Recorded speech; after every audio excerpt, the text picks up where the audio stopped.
భలే భలే. ఏవండి, మీరు కీర్తనలు పాడతారా? అయ్యో లేదు, ఊరికే చదువుతున్నాను అంతే. సరే, తీసుకోండి, ప్రసాదం తీసుకోండి.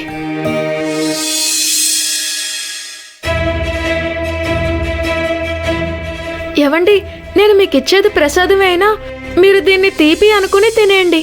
తీసుకోండి.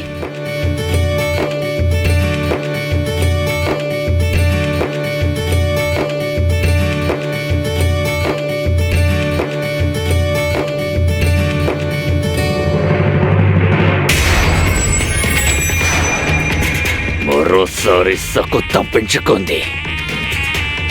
అసలు అది ఎలా తప్పించుకుంది? ఏదో ఉంది. ఈ నాగోజీ బాబా నుంచి ఎవ్వరు తప్పించుకోలేరు. దానికి ఆ నల్లుడి అండ ఉంది, అందుకే తప్పించుకుంది. ఆ నల్లుడు నిజంగానే దేవుడా? శక్తులున్నాయా? లేదు లేదు లేదు, వెంటనే తిరుగులేని పథకం వేయాలి. కొత్త పథకం. మీరంటున్నది సకు గురించే కదా? నేను ముందే చెప్పానా? లేదు లేదు, నేను తన గురించి మాట్లాడలేదు. నువ్వేదో పొరపాటు పడ్డావు. సరే, వచ్చిన పనేంటి? మనోరమ గారు వచ్చారు. బాబాగారు, బాబాగారు, బాబాగారు. కొత్త ఆట మొదలు పెట్టాలంటే మనోరమని రెచ్చగొట్టాలి. మనోరమ, నువ్వు మూర్ఖురాలివి. బాబాగారు, అసలు నీకు బుర్రే లేదు. ఆ సక్కు నిన్ను బురిడి కొట్టించి తన మొగుణ్ణి తీసుకుని పుట్టింటికి వెళ్ళింది. నీ కోడలు సక్కు జింగ్రోబాని అవమానించింది. అగ్నిస్తుతి కార్యక్రమం నుంచి పారిపోయింది. ఇంత జరిగినా నువ్వు ఏవి చేయలేకపోయా. నువ్వు చూస్తూ ఉండు, నేను చెప్పినట్టే జరుగుతుంది. నీ కొడుకు కూడా నీ భర్త శ్రీధర్ పంత్ లాగా పాండురంగాని భజన చేస్తాడు.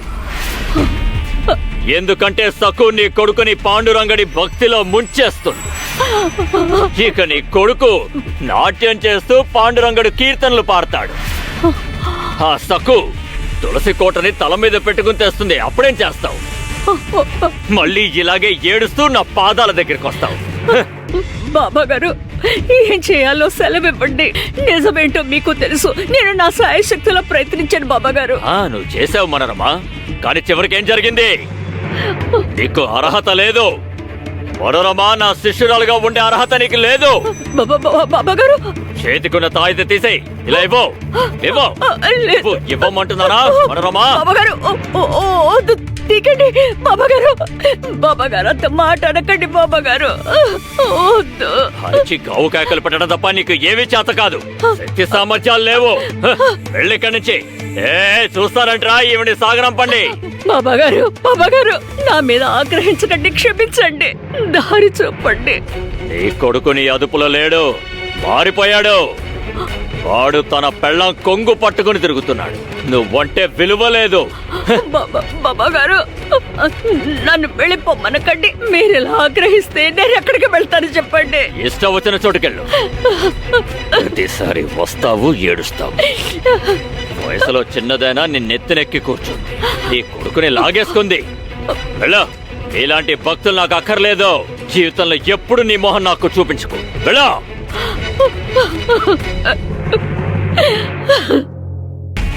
బాబాగారు, మీరెందుకు ఇలా చేశారు? ఒకవేళ ఆవిడ తిరిగి రాకపోతే మనం ఎలా ఆవిడ ఆస్తిని కాజేస్తాం? తను తిరిగి వస్తుంది. తను పూర్తిగా బురదలో కూరుకుపోయింది. తనకి నేను తప్ప దిక్కెవరున్నారు? చూసావా భైరవా, తనని చెడమడా తిట్టేశాను. ఇప్పుడు చూడు, మనోరమ శివంగిలా మారుతుంది. జై జింగ్రోబా! జై జింగ్రోబా! అమ్మా, నేను నీకు చేతులెత్తి మొక్కుతాను. సకుకి నువ్వు విధించిన శిక్షలు చాలు. పాపం, తను చిన్నపిల్ల. తను ఎలా తట్టుకుంటుంది?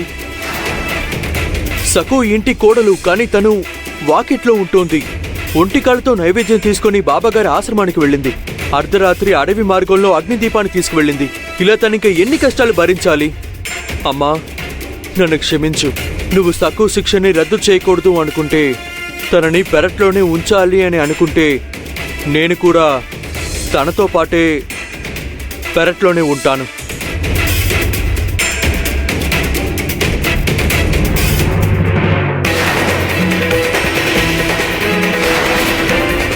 దిగో.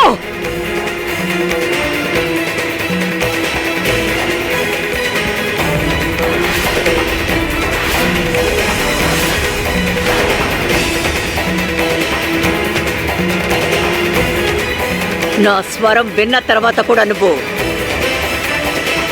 దాని చేయి వదలడం లేదు. నీకు పొగరెక్కువైందిరా. నువ్వు ఎలా అయినా అనుకో అమ్మా, నేను తన చెయ్యి వదలను. నేను తనని పెళ్లి చేసుకున్నాను. మాది 7 అడుగుల బంధం. నేను తన చెయ్యి వదలను.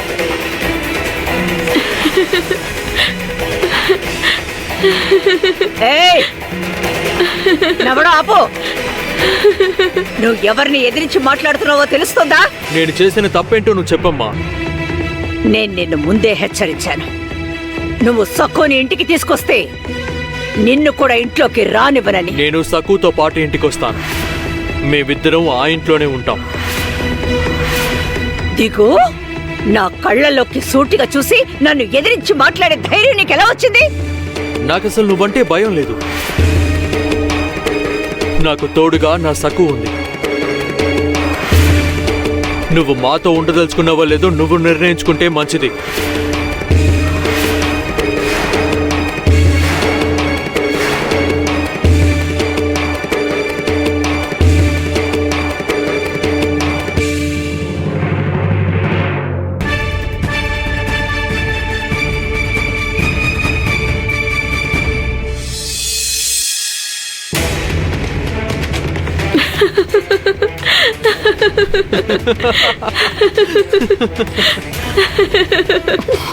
వీళ్ళిద్దరూ హద్దు మీరిపోయారు.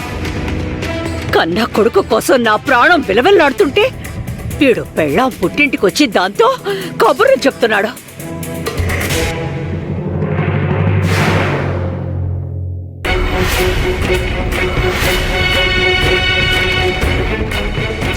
గురు జిగ్రోబా గారిని, గురు నాగోజీ బాబా గారిని ఘోరంగా అవమానించినందుకు ప్రతీకారాన్ని తీర్చుకొని తీర్తాను.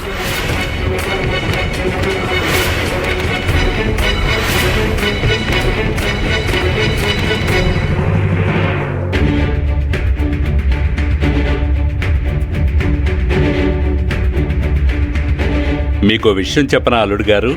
మా సక్కు చిన్నప్పటి నుంచి పాండురంగడికి గొప్ప భక్తురాలు. ఆయన సన్నిధిలోనే పెరిగింది.